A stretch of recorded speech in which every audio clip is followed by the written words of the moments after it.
आज चाहिँ यति धेरै घाम छ। आज म एउटा एक्सपिरियन्स गर्न जाँदैछु।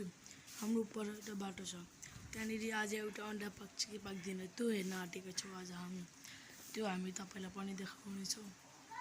पहिले जाउँ बाटोमा। सुरुमा अब हामी अन्डा लिन्छौँ, जुन हामीसँगै घरमै छ। घरमै कुखुरा लिएको अन्डाबाट हामी आज साइन्स एक्सपेरिमेन्ट गर्न जाँदैछौँ। अब चाहिँ हामी बाटोतिर जाँदैछौँ। जाउँ न त तपाईँहरूलाई पनि लिएर। हाम्रो बाटोमा आइपुगिसकेको छौँ। अब हामी यहाँ पाक्छ कि पाक्दैन त्यो हेर्नुवाला छौँ। अन्डा चाहिँ यहाँ आइसकेको छ गाइस ल हेर्नुहोस् है त। अब हामी अन्डा फुटाउन आँट्यौँ।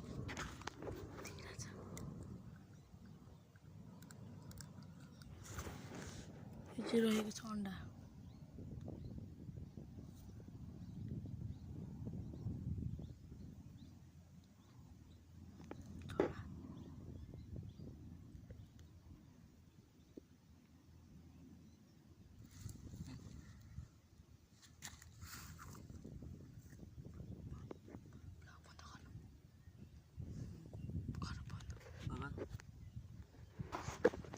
यसको रिजल्ट चाहिँ हामी एकछिनमा देखाउनेवाला छ। हामीले चाहिँ अन्डा उता राखेर आइसक्यौँ, किनकि उता घाम थियो, त्यही भएर हाम्रो अन्डा चाहिँ राखेर आइसक्यौँ। यसको रिजल्ट चाहिँ हामी तपाईँले अब 1 नत्र 2 घन्टा पछाडि देखाउनेवाला छौँ।